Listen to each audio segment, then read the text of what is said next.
స్వదేశీయులు ప్రవాసీయులతో రేయింబవళ్ళు నిర్వహించేటటువంటి తెలుగువారి గొప్ప సాహితీ సంబరాలివి.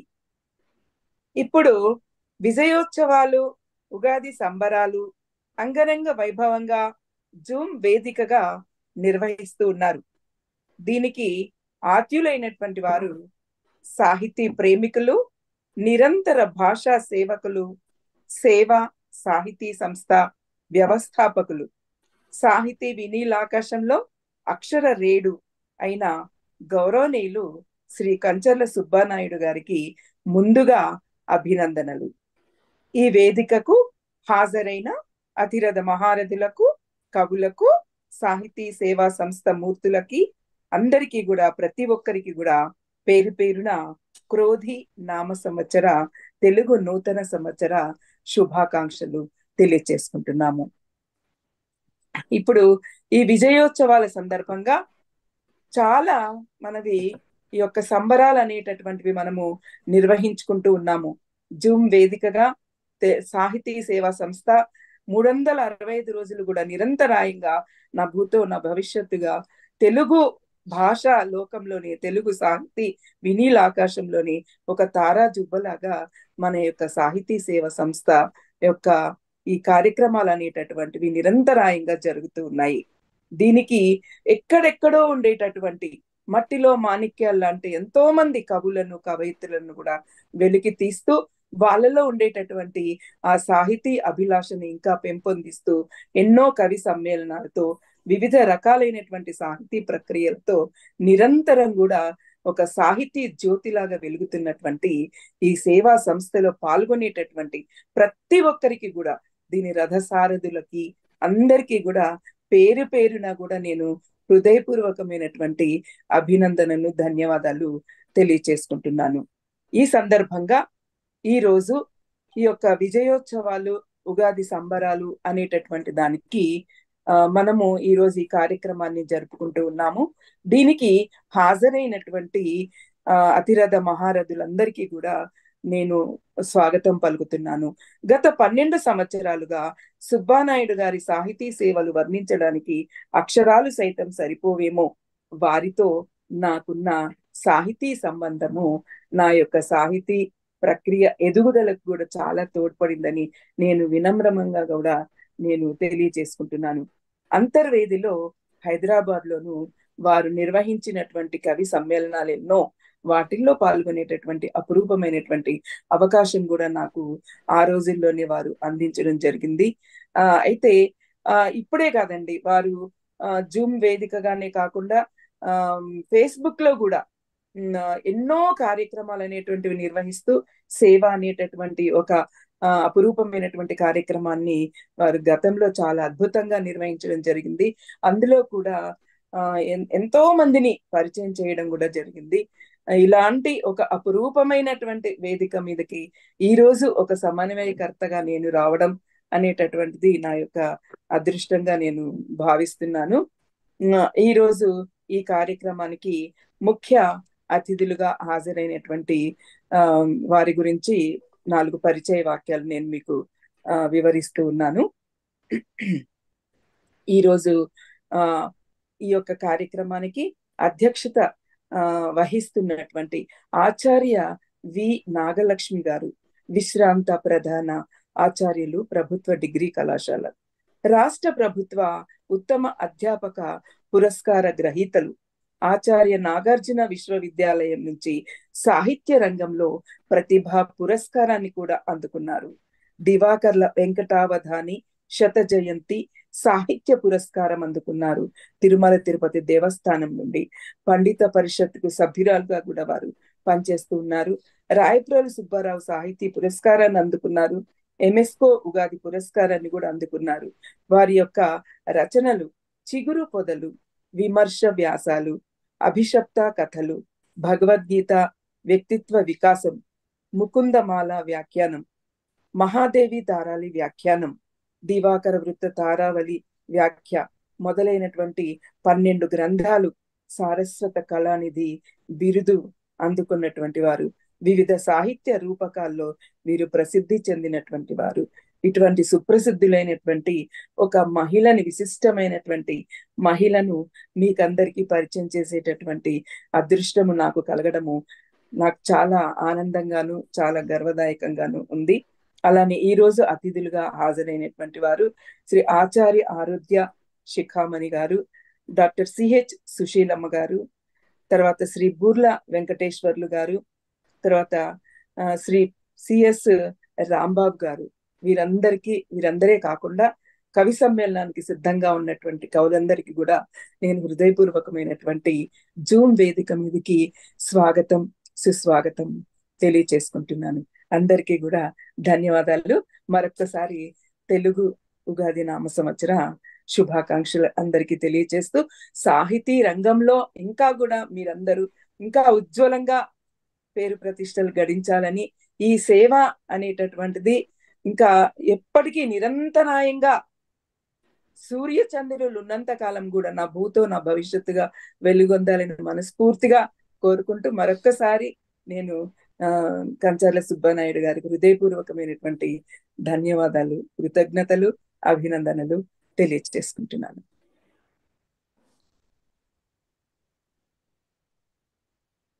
అధ్యక్షుల వారిని వేదిక మీదకి నాగలక్ష్మి గారిని ఆహ్వానిస్తున్నాను. నమస్కారం అండి.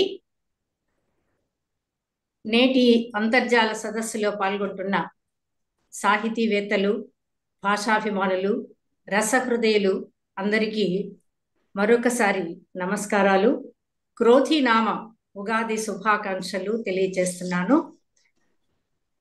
ఇంతవరకు చక్కని పరిచయం అందించిన డాక్టర్ కాట్రగడ్డ భారతి గారికి నా ధన్యవాదాలు తెలుపుకుంటూ, సంస్కృతంలో భామహుడనే అలంకారికుడు ఒక మాట చెప్తాడు ఒక సందర్భంలో.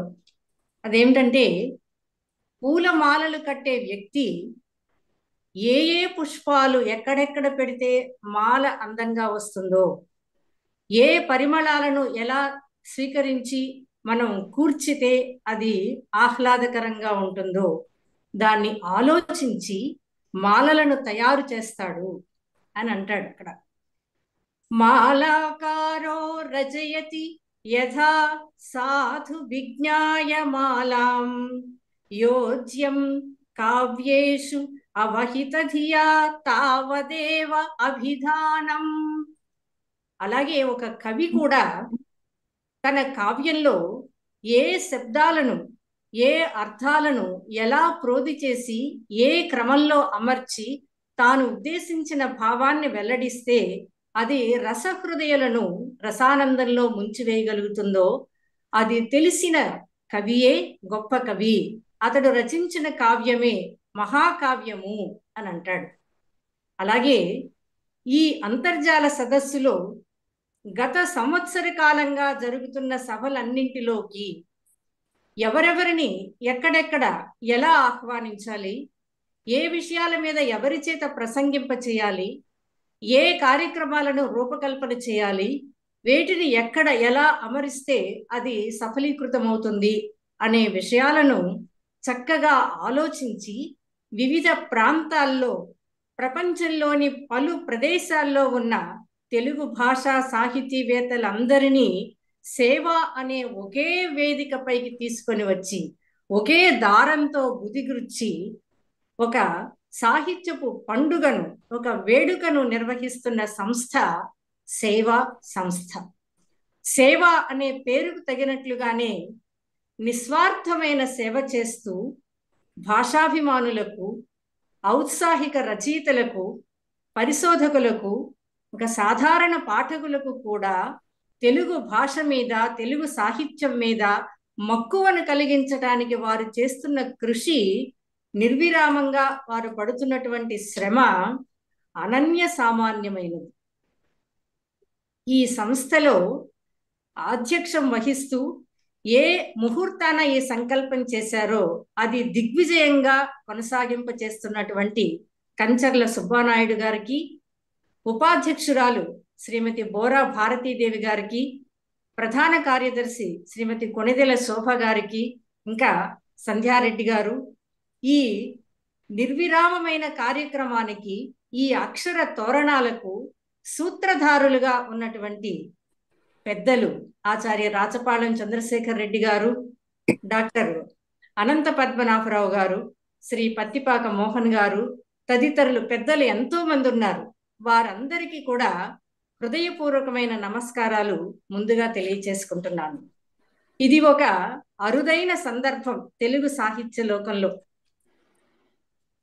తెలుగు భాష యొక్క గొప్పతనాన్ని విశ్వవ్యాప్తం చేయడానికి ఉపయోగించే ఒక అద్భుతమైన కార్యక్రమంగా దీన్ని అందరూ అభిమానిస్తున్నారు.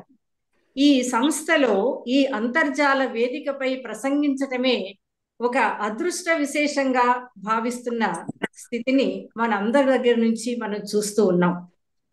ప్రాచీన కాలంలో మహారాజులు యాగాలు చేసేవారు. ఒక సామాజికమైన క్షేమం కోసం, సంక్షేమం కోసం యజ్ఞయాగాదులు చేస్తున్నట్లుగా మనం కావ్యాల్లో చూస్తూ ఉంటాం. వాటిల్లో సత్రయాగము అని ఒక యాగం, విశ్వజిత్ యాగం, ఇలాంటి యాగాలు కొన్ని పేర్లు ఉంటాయి. సత్రయాగం అనే పేరు అది చాలా కాలం, సుదీర్ఘకాలం సాగేది అని అర్థం అన్నమాట. ఆ యాగంలో ఒకవైపు ఋత్విక్కుల వేదఘోషలు, మరొక వైపు సంగీత సాహిత్యాది కళల యొక్క ప్రదర్శనలు, ఇంకొక వైపు అతిథులకు అన్నప్రసాదము మొదలైనటువంటి కార్యక్రమాలు, మరొక వైపు అర్థుల యొక్క కోరికలు తీర్చేటటువంటి కార్యక్రమాలు, ఇలా పలు విధాలైనటువంటి కార్యక్రమాలతో ఆనాటి యాగాలు జరుగుతుండేవని మహాకావ్యాలు వర్ణిస్తూ ఉండేవి. అలా ఈ మహాయజ్ఞంలో, ఈ తెలుగు సాహిత్య మహాయజ్ఞంలో ప్రాచీన కవుల, ప్రాచీన కావ్యాలలోని ధర్మ సందేశాలు, ఆధునిక కవిత్వంలోని సామాజిక స్పృహ, తెలుగు సాహిత్యంలోని విభిన్న ప్రక్రియలు, వాటి అవతరణ వికాసాలు, ఆయా ప్రక్రియల్లో ప్రసిద్ధిగాంచిన కవుల యొక్క జీవిత విశేషాలు, ఇవన్నీ కూడా ఒక పరిశోధనాత్మకమైన రీతిలో తీసుకొచ్చినటువంటి ఒక మహాయజ్ఞం ఈ యజ్ఞం. ఈ యజ్ఞంలో ఎవరికి వారు తమ వంతు పాత్రను పోషిస్తూ దీన్ని నిర్విఘ్నంగా పరిసమాప్తి చేయడానికి సహకరిస్తున్నారు. వారందరికీ కూడా హృదయపూర్వకమైన కృతజ్ఞతలు, నమస్కారాలు తెలియచేసుకుంటున్నాను. ఈ అభినందన కార్యక్రమంలో ఈ సదస్సుకు నన్ను అధ్యక్షత వహించమని కోరటం కూడా నాకు ఒక మంచి అవకాశంగా నేను భావిస్తున్నాను. ఈ సదస్సులో ప్రముఖ సాహితీవేత్తలు ఒక నలుగురు పాల్గొంటున్నారు. వారు తమ అభిప్రాయాలను వెల్లడిస్తారు.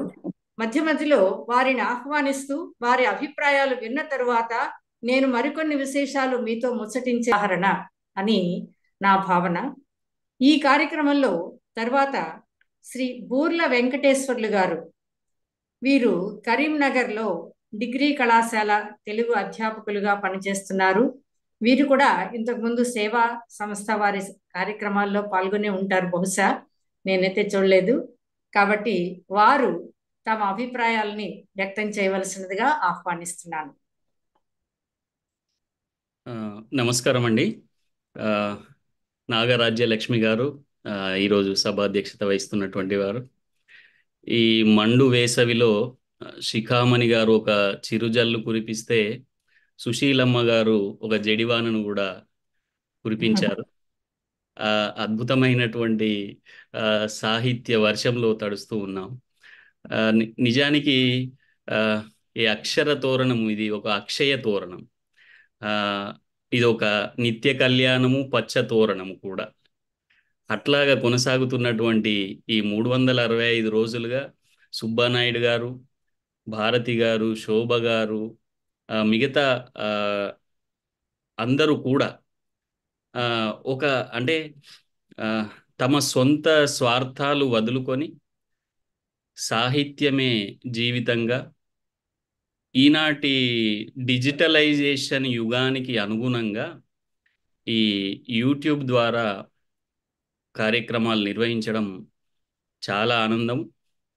అయితే మీ ఇందాక అధ్యక్షుల వారు అన్నట్టుగా నేను ఇదివరకు గిడుగు రామ్మూర్తి గారి యొక్క సప్తాహంలోను, సినారే గారి సాహిత్య సప్తాహంలోను, అలాగే జూకంటి గారి యొక్క సాహిత్యం సప్తాహంలోను, అన్నవరం దేవేందర్ గారి యొక్క కవిత్వ సమీక్షలోను ఇట్లాంటి వాటిలలో పాల్గొన్నాను. ఒక 5-6 కార్యక్రమాల్లో పాల్గొన్నాను. ఆ, అయితే నిజానికి తెలుగు భాష గురించి ఇందాక సుశీలమ్మ గారు కూడా మాట్లాడుతూ అన్నారు.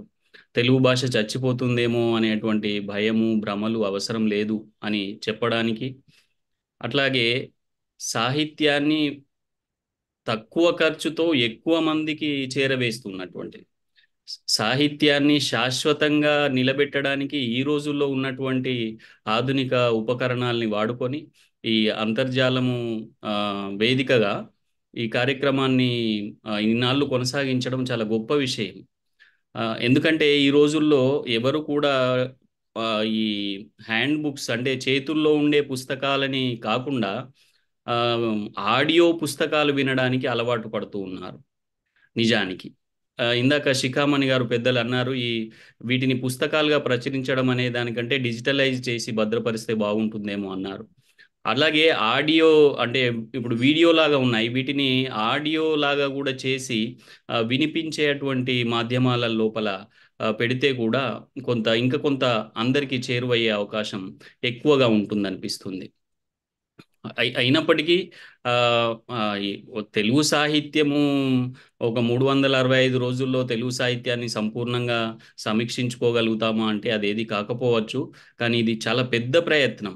ఎంతో మంది దిగ్ధంతులైనటువంటి వారందరి యొక్క రచనల మీద సమీక్షలు పెట్టడము, కవి సమ్మేళనాలు ఏర్పాటు చేయడము, అలాగే విమర్శకు సంబంధించి పెద్దలందరి చేత మాట్లాడించడము, పతిపాక మోహన్ గారు కావచ్చు, కోయి కోటేశ్వరరావు గారు, రాచపాలెం గారు, ఇందాక పెద్దలందరూ కూడా ఒక్కరు కాదు, తెలుగు సాహిత్యంలో ఈనాడు ఉన్నటువంటి గొప్పనైనటువంటి సృజనకారులు మరియు విమర్శకులు, భాషా అభిమానులు, ఇట్లాంటి వారందరినీ ఒక వేదిక మీదకి తీసుకొచ్చి సుబ్బానాయుడు గారు చేస్తున్నటువంటి కార్యక్రమం అద్భుతమైనటువంటిది. అయితే ప్రస్తుతానికి నాకు ఏమనిపించింది అంటే ఈ సందర్భంగా భాష గురించి కొన్ని విషయాలు మాట్లాడితే బాగుంటుందేమో అని. తెలుగు భాష సాహిత్యాలను గురించి మనం చూసినప్పుడు తెలుగు భాష పట్ల ఈనాడు ఒక చర్చ జరుగుతూ ఉన్నది ఎక్కడ చూసినా కూడా. తెలుగు భాష అనేది మాధ్యమంగా లేకుండా కేవలం ఆంగ్ల మాధ్యమంగానే కొనసాగుతూ ఉన్నటువంటి క్రమాన్ని తెలుగు రాష్ట్రాల్లో మనం అంతటా చూస్తూ ఉన్నాం. అట్లాగే విద్యార్థులు కానీ, లేకపోతే ఇప్పుడు ఎదిగి వస్తున్నటువంటి కొత్త తరం వాళ్ళు కానీ, చిన్నపిల్లలు కానీ ఎవరు తెలుగును ఎక్కువగా ఉపయోగించకుండా అన్ని చోట్ల ఆంగ్ల పదాలనే వినియోగిస్తున్నారనేది మనము చూస్తూ ఉన్నాము, వింటూ ఉన్నాము. మరి ఈ తెలుగు భాషను రక్షించుకోవడానికి చేయవలసినటువంటి పనుల గురించి అనేక వేదికల మీద చర్చలు జరుగుతూనే ఉన్నాయి. ఏదేమైనప్పటికీ ఈ భాషను ఎక్కువగా వినియోగించడమే, అంటే మనం మాట్లాడుతున్న ప్రతి సందర్భంలోనూ తెలుగు పదం లేకపోతే తప్పించి ఆంగ్ల పదాలని వాడకూడదు. అట్లాగే ఎక్కడనైనా సరే ప్రభుత్వ పాలనా వ్యవహారాల్లో తెలుగు భాషను తప్పనిసరి వినియోగంలోకి తీసుకొచ్చే విధంగానే ఉండాలి. ఇప్పుడు విద్యా విధానం ప్రకారము, కొత్త విద్యా విధానంలో ఇంజనీరింగ్ విద్యను అలాగే వైద్య విద్యను కూడా ఆయా మాధ్యమాల్లో చదువుకునేటువంటి అవకాశాన్ని తీసుకువస్తున్నారు. మరి దానికి అనుగుణంగా పాఠ్య రచన, పుస్తక రచన కూడా సాగవలసినటువంటి అవసరం ఉన్నది. అందుకోసము ఇంతమంది భాషాభిమానులు, సాహిత్యాభిమానులు ఇన్ని వేదికల మీద మాట్లాడుతున్నటువంటి వాళ్ళు దానికి తగినటువంటి దాన్ని అమలు చేయడానికి, అంటే ఒక కొత్త కోర్సు వస్తుంది అంటే ఆ కోర్సుకు సంబంధించినటువంటి విజ్ఞానాన్ని తెలుగులోకి అనువాదం చేయడం కానీ, దానికి సంబంధించినటువంటి పరిభాష కల్పన కానీ ఇట్లాంటివి చేయవలసినటువంటి అవసరం బాగా ఉంది. కనుక ఈ విషయమై అంటే సృజన చాలామంది ఇందాక సుశీలమ్మ గారు చెప్పినారు అకవిత్వము అనే పేరుతో. వచ్చిందో రానిదో 4 వాక్యాలు రాసి పడేసి, 4 కవితలు రాసేసి, రోజుకో కవితను రాసేసి మేమందరము కవులమని చంకలు గుద్దుకునే బదులు మన భాషను బతికి ఉండాలంటే నిర్మాణాత్మకమైనటువంటి చర్యలు చేయవలసినటువంటి అవసరం ఉంది. దానికోసము ఈనాడు మనము ఒకవైపు వస్తున్నటువంటి కొత్త కోర్సులను అమలు చేయడానికి అవసరమైనటువంటి పుస్తక రచన చేయడము, అట్లాగే ప్రసార మాధ్యమాల్లో, పత్రికా మాధ్యమాల్లో వీలైనంత వరకు తెలుగు అమలయ్యేలాగా, ప్రభుత్వ పాలనా వ్యవహారాల్లో తెలుగు అమలయ్యేలాగా చూడడము, ఇట్లాంటివి చేయవలసిన అవసరం ఉంది. అయితే నేను మరొక విషయానికి పక్కకు వేస్తాను. ఈ మధ్య కాలంలో నేను ఒక పరిశీలన చేసింది ఏమిటంటే, నన్నయ్య గారి మహాభారతంలోను, పాల్కురికి సోమన యొక్క బసవ పురాణంలోను ఉన్నటువంటి పదాలలో ఈనాడు తెలుగులో లేదా తెలంగాణ ప్రాంతంలో విరివిగా వాడుతున్నటువంటి పదాలను గుర్తించే ప్రయత్నం చేసినాను. బసవ పురాణ పదప్రయోగ కోశం పేరుతో డాక్టర్ నలిమెల భాస్కర్ గారితో కలిసి నేను మరికొంతమంది డిగ్రీ కళాశాల అధ్యాపకులము కలిసి ఒక పదకోశాన్ని కూడా వేసినాం మేము 2018లో. బసవ పురాణ పదకోశం నిజానికి సాహిత్యంలో నన్నయ్య కోసము, శ్రీనాథుని కోసము, తిక్కన కోసము పదప్రయోగ కోశాలు నిర్మాణం అయినాయి. తర్వాత మన ఆముక్తమాల్యద రాసినటువంటి శ్రీకృష్ణదేవరాయల గారి యొక్క భాష గురించి ఆముక్తమాల్యద పదప్రయోగ సూచిక కూడా నిర్మాణం అయ్యింది. ఇది ఒకటి లోటుగా ఉంది అని మేము బసవ పురాణాన్ని తీసుకొని పరిశీలన చేసి ఒక పుస్తకంగా పదకోశంగా వేసినాము. అలాగే నన్నయ్య భారతంలో కూడా ఈ తెలంగాణ ప్రాంతం నుంచి అంటే తెలంగాణ ప్రాంతం అని ఎందుకు తీసుకోవడం జరిగిందంటే, ఇక్కడ ఉన్నటువంటి వ్యవహారం ఎంతో కొంత మాకు తెలుసు, ఇక్కడ ఉండేటువంటి పదజాలం పట్ల కొంత అవగాహన ఉంది కనుక దీనికి ఉన్నటువంటి ప్రాచీనత ఏమిటి అనే ఒక చూపును చూసినప్పుడు చాలా పదాలు, క్రియాపదాలు, నామవాచకాలు, విశేషణాలు, సర్వనామాలు, నుడికారాలు ఇట్లాంటివి చాలా వరకు తెలంగాణ ప్రాంతంలో ఈనాటికి కూడా నన్నయ్య వాడినటువంటి ఆదిసభ అరణ్య పర్వాల్లో వాడినటువంటి అనేక పదాలు ఈనాటికి తెలంగాణ ప్రజల నోళ్ళలో నానుతున్నాయి. అట్లాంటి వాటిని కొన్ని నేను ఇప్పుడు మీ ముందుకు తీసుకువస్తాను. అంటే నిజానికి అమ్మగారు సమయం, రాజ్యలక్ష్మి మేడం గారు, ఎంతవరకు మాట్లాడవచ్చు నేను? మీకు 20 నిమిషాల సమయం అని చెప్పాను నిన్న. సరేనండి, సరే. అయితే నన్నయ్య గారు ఆది పర్వంలో ఒక చోట రాస్తూ తన ఉదయ ప్రభావమున దవ్వుగా జోపి అని ఒక మాట అంటారు. ఈ దవ్వు అనేటువంటిది, దవ్వు అంటే దూరము అని అర్థం. ఇక్కడ తెలంగాణలో ఏమంటారంటే దవ నడువు అని అంటారు. దవ నడువు. దీన్నే దబ ఇట్లాంటి పదాలు మరికొన్ని చోట్ల కూడా వ్యవహారంలో ఉన్నాయి. అట్లాగే ఇప్పుడు ఏ దిక్కు అనేది అన్ని ప్రాంతాల్లోనూ వాడతారు. ఇప్పుడు దిక్కుల అనేటువంటి సందర్భంలో తెలంగాణలో అన్ని దిక్కుల తిరగకు, అన్ని దిక్కుల ఓకు, ఇట్లాగా అని వ్యవహారము కనిపిస్తూ ఉన్నది. అలాగే ఈ మధ్యకాలంలో తొట్టి గ్యాంగ్ అని ఒకటి మనకు వినిపిస్తూ ఉంటుంది. ఈ తొట్టి హిమకరు తొట్టి అని మనకు ఒక పద్యం ఉంది నన్నయ్య గారి యొక్క రచన లోపల. తొట్టి అంటే తొల్లి అనే దానికి పూర్వరూపం అనుకుంటాను బహుశా. తొట్టి అంటే మొదలుకొని అని అర్థం. అంటే చిన్న పిల్లల గ్యాంగ్ అని చెప్పడానికి తొట్టి గ్యాంగ్ అని ఇప్పుడు మనం ఈ ఆధునిక వ్యవహారంలో మనం వాడుతూ ఉన్నాం. అది తెలంగాణ ప్రాంతంలో ఎక్కువగా వాడుతూ ఉంటారు, తొట్టి గ్యాంగ్ అనే మాట. అలాగే సంఖ్యావాచకాలకు వచ్చేసరికి తెలంగాణలో అచ్చంగా నన్నయ్య రాసినటువంటి అనేక పదాలని ఇక్కడ సంఖ్యావాచకాల్ని వాడడం జరుగుతుంది. ఇప్పుడు 90 అన్నారు, 300 అన్నారు, 664 అన్నారు, 10 దివసంబులు అన్నారు. అంటే నిజానికి నేను కేవలం ఇది తెలంగాణలోనే ఉంది అని కాదు, కానీ తెలంగాణలో ఇప్పటికీ కూడా ఈ వ్యవహారం ఉంది. 200, 300, నన్నూరు అని వాడడము తమిళంలోనూ చాలా విరళంగా ఉంది, చాలా ఎక్కువగా ఉంది. అదే వ్యవహారము తెలంగాణలో ఇప్పటికీ కూడా ఉంది. 250, 116, 360 ఇట్లాగా 100 రూపాయలు అని అనడం అనేది చాలా సర్వసాధారణంగా తెలంగాణలో ఈ సంఖ్యావాచకాలు కూడా వినిపిస్తూ ఉంటాయి. ఇట్లాంటి వాటిని నన్నయ్య గారు చాలా మార్లు వాడినారు. ఇప్పుడు తెలంగాణలో దివసము, పొద్దు అనే రోజు అనేదానికి పొద్దులు పడ్డాయి అని అంటారు. అంటే స్త్రీల విషయం లోపల వాళ్ళు గర్భవతులైనప్పుడు ఇంకా రోజులు దగ్గర పడ్డాయని చెప్పడానికి ఆ, ఆ, పొద్దులు పడ్డాయి అని చెప్తారు. అలాగే పొద్దు పొడిసింది అనే మాట ఆ, చాలా సర్వసాధారణం ఇక్కడ. ఆ, పొద్దంతా ఎక్కడికి పోయినావు అంటే రోజు అనే మాటకు ప్రతిసారి పొద్దు అనే పదాన్ని చాలా చాలా వాడుతూ ఉంటారు. రోజు అనే మాట చాలా తక్కువగా వాడుతూ ఉంటారు. అట్లాగా ఆమ్, ఈ ప్రాంతం లోపల ఇప్పుడు అట్లాగే ఆ, ఇప్పుడు మనకు ఎవరు దేవులపల్లి కృష్ణశాస్త్రి గారు గాడ్పేల విసరు ఏల సలిలంబు పారు అనని గాడ్పు అనే మాటను గాలి అని కాకుండా గాడుపు అనే ఇక్కడ అంటే అది ఆ ప్రాంతంలోనూ వ్యవహారంలో ఉంది. అయినప్పటికీ గాడుపు అనే మాటని ఇప్పటికీ కూడా చాలా ఆ, ఎక్కడ చూసినా వాడుతూ ఉంటారు. బాగా గాడుపు పెడుతుంది, ఆ గాడుపు దిక్కు గాడుపు ఆ, ఏంటి ఆ, మస్తు గాడుపు ఇసురుతుంది, ఇట్లాగా మాట్లాడుతూ ఉంటారు ఇక్కడ కూడా ఇప్పటికీ కూడా. మస్తు గాడుపు ఇసురుతుంది. ఇట్లాగా వ్యవహారము ఆ గాడుపు ఆ, మనము కంటే గాడుపు కంటే అని నన్నయ్య గారు వ్యవహారం ఆ, ఆ, పద్యంలో రాసినారు.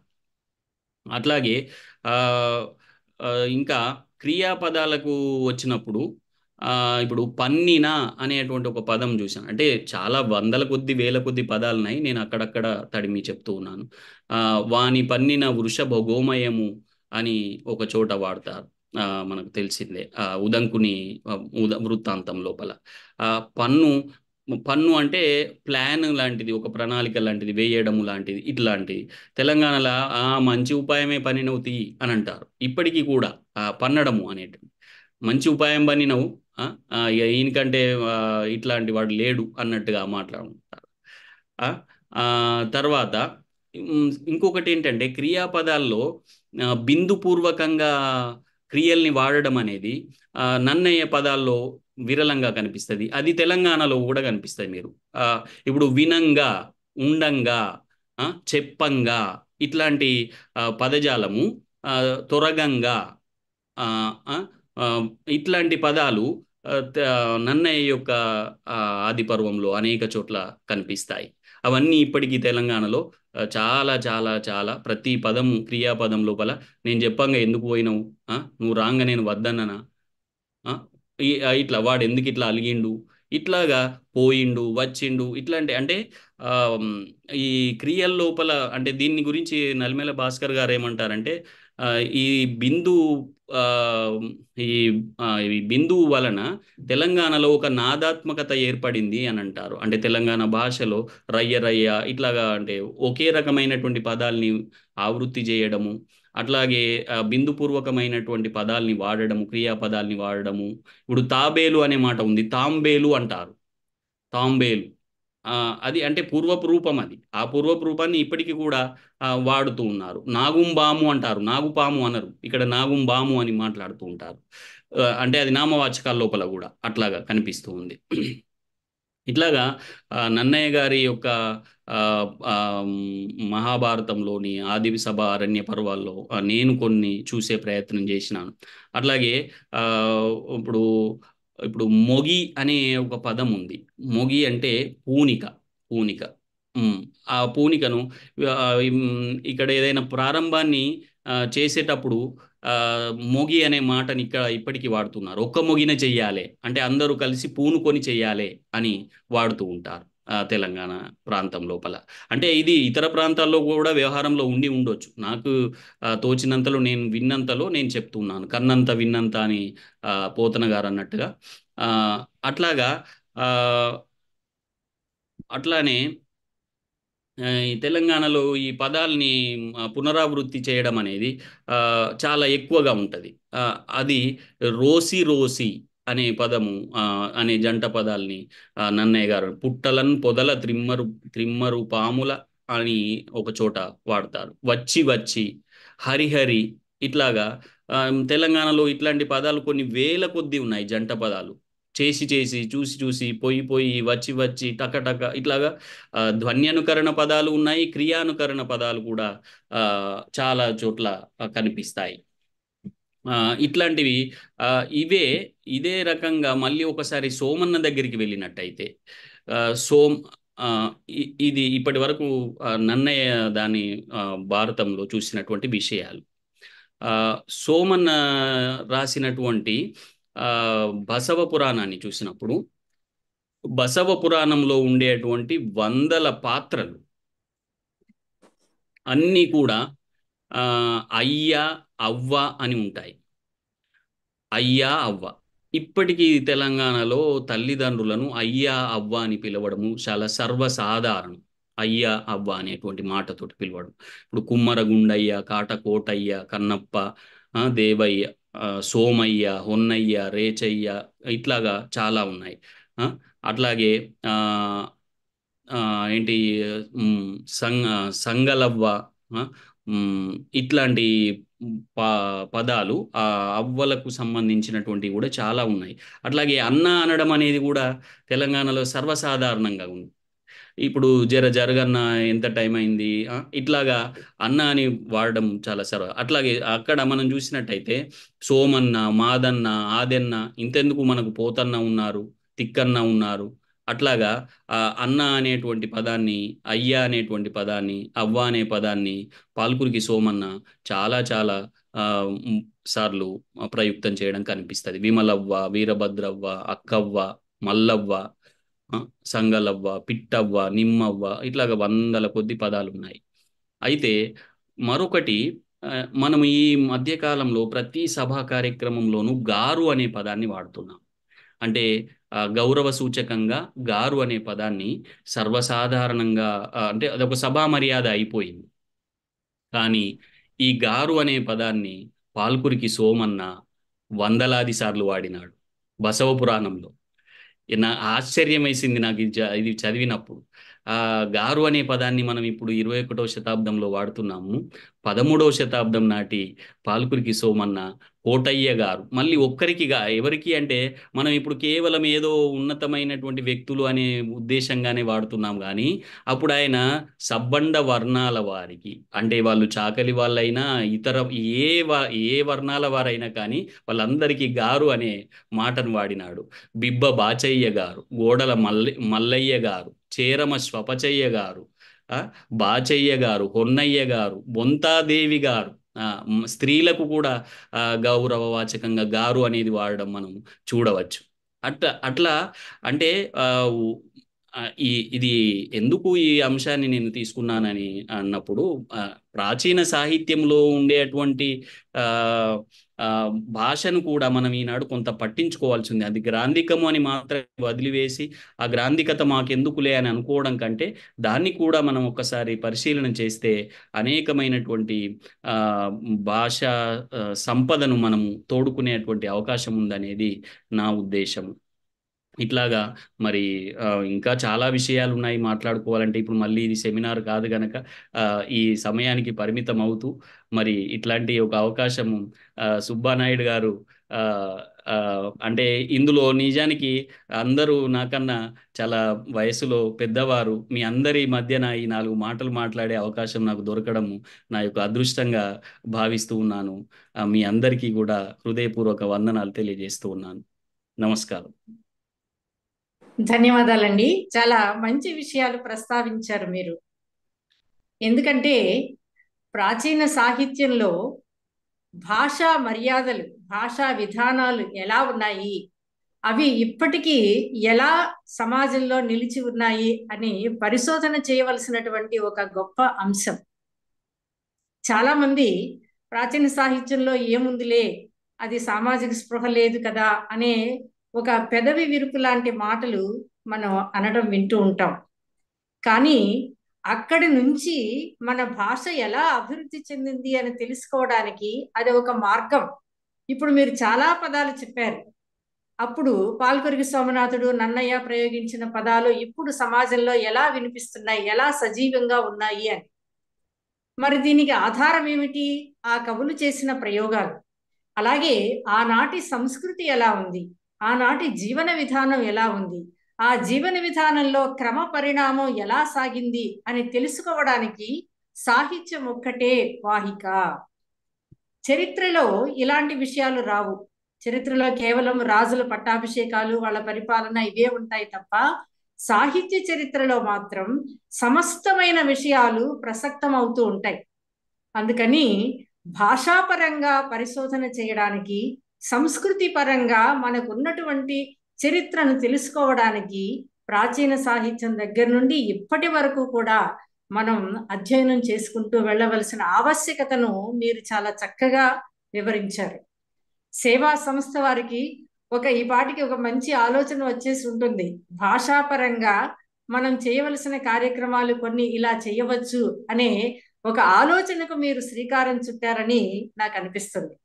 అలాగే అనువాద ప్రక్రియ కూడా చాలా అవసరమైనటువంటి ప్రక్రియ. ఎందుకంటే మన భాషలో మన సామాజిక జీవనాన్ని అనుసరించి, మన సంస్కృతిని అనుసరించి మనం ఇలా రాసుకుంటూ వెళుతున్నాం. మరి ఇతర సమాజాల్లో, ఇతర సంస్కృతి ఉన్నటువంటి సమాజాల్లో, ఇతర భాషల్లోని సాహిత్యంలో వాళ్ళు ఎలాంటి భావాలను వ్యక్తం చేస్తున్నారు అనే ఒక తులనాత్మక అధ్యయనం కూడా సాహిత్య చరిత్రలో ఒక ప్రముఖమైనటువంటి పాత్ర వహిస్తుంది. ఇవన్నీ సాహిత్య విద్యార్థులకు మనం సూచించవలసినటువంటి అంశాలు. ఒక తెలుగు అధ్యాపకులుగా మీరు చాలా మంచి విషయాలను ప్రస్తావించారు వెంకటేశ్వర్లు గారు. మీకు మరొకసారి ధన్యవాదాలు తెలియజేస్తూ, ఇక ఈ సదస్సులో తరువాత ప్రసంగించవలసినటువంటి వారు శ్రీ సిఎస్ రాంబాబు గారు. వారు కూడా అంతర్జాలంలోకి ప్రవేశించినట్లున్నారు. తర్వాత ముందు కనిపించలేదు, తర్వాత వారి పేరు కనిపించింది. రాంబాబు గారు, మీకు స్వాగతం పలుకుతున్నాను. మీరు మీ అభిప్రాయాలను వ్యక్తం చేయవలసిందిగా సగౌరవంగా ఆహ్వానిస్తున్నాను. రాంబాబు గారు.